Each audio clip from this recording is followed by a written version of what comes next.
gotadi.com xin trân trọng kính chào quý khách. Lời đầu tiên xin phép được giới thiệu gotadi.com là website cung cấp các dịch vụ du lịch trực tuyến mà có thể tìm kiếm, đặt chỗ và thanh toán cho các sản phẩm máy bay, khách sạn, máy bay và khách sạn, tour. Để truy cập vào website, các bạn vui lòng nhập vào đường dẫn gotadi.com. Hôm nay chúng tôi xin được phép hướng dẫn sử dụng dịch vụ du lịch tìm kiếm, đặt chỗ và thanh toán cho vé máy bay quốc nội. Để tiến hành đặt vé quốc nội, các bạn click vào nội địa, chọn chuyến bay khứ hồi hoặc một chiều.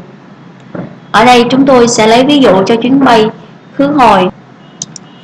Ở cửa sổ nơi đi, chọn điểm khởi hành như Sài Gòn. Ở cửa sổ nơi đến, chọn điểm đến ví dụ như Hà Nội. Sau đó lựa chọn ngày đi và ngày về. Kế tiếp là chọn số lượng hành khách, bao gồm người lớn có độ tuổi trên 12 tuổi, trẻ em từ 2 đến 12 tuổi và trẻ nhỏ là dưới 2 tuổi. Tuổi này còn phụ thuộc vào mức tính giá mà hãng hàng không quy định. Cụ thể như Vietnam Airlines có mức giá trẻ em bằng 75% mức giá của người lớn, còn trẻ nhỏ có mức giá bằng 10% của người lớn.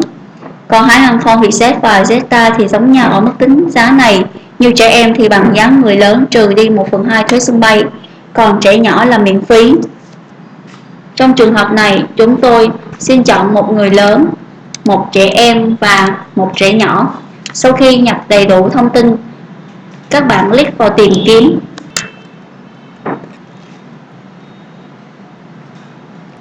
Đây là danh sách kết quả tìm kiếm cho chuyến bay khứ hồi Sài Gòn, Hà Nội. Danh sách hiển thị được sắp xếp theo giá từ thấp đến cao. Ví dụ trong trường hợp này, giá thấp nhất từ 2.158.000 cho 3 vé.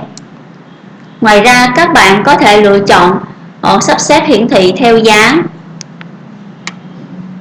giờ đi, hãng hàng không, tổng thời gian bay, sao cho phù hợp với nhu cầu của bạn. Bên trái màn hình là công cụ lọc kết quả tìm kiếm để giúp các bạn tra cứu kết quả nhanh chóng với tính năng lọc theo giá. Có thể kéo thanh di chuyển thu hẹp phạm vi giá tiền để tìm được mức giá ưng ý. Ví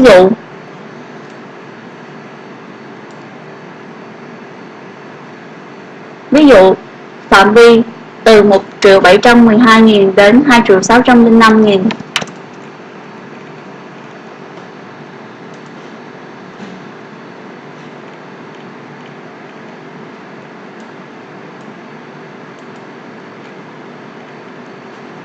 Ngoài ra còn có lọc theo thời gian. Các bạn có thể thu hẹp phạm vi thời gian khởi hành. Ví dụ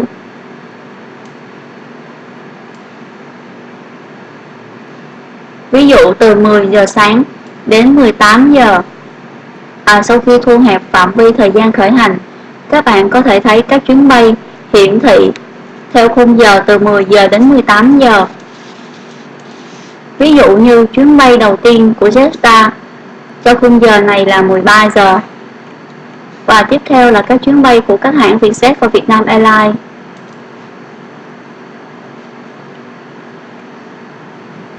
Và chuyến bay trễ nhất cho khung giờ này là 17 giờ của Vietnam Airlines. Chúng ta lọc kết quả tìm kiếm theo hãng hàng không. Ví dụ, có thể tìm kiếm các chuyến bay của Vietjet bằng cách click vào Vietjet. Hoặc có thể tìm kiếm hai hãng hàng không cùng lúc, ví dụ thêm Jetstar vào.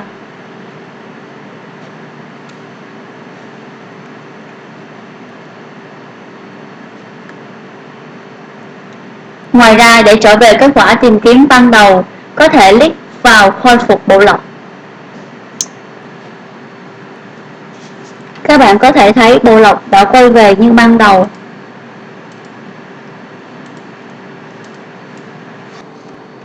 Để xem thông tin chuyến bay, chúng ta có thể click vào xem chi tiết.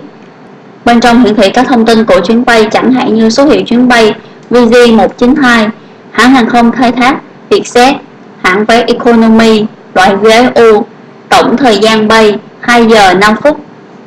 Các bạn còn có thể xem thêm về điều lệ của chuyến bay này. Màn hình hiển thị điều kiện của chuyến bay. Ngoài ra, các bạn còn có thể tham khảo phí hành lý ở đây. Dựa vào bảng phí hành lý này, các bạn có thể biết được mức phí hành lý cho từng hãng hàng không, cụ thể như các bạn đang xem của Vietjet Air, còn có Jetstar, Vietnam Airlines,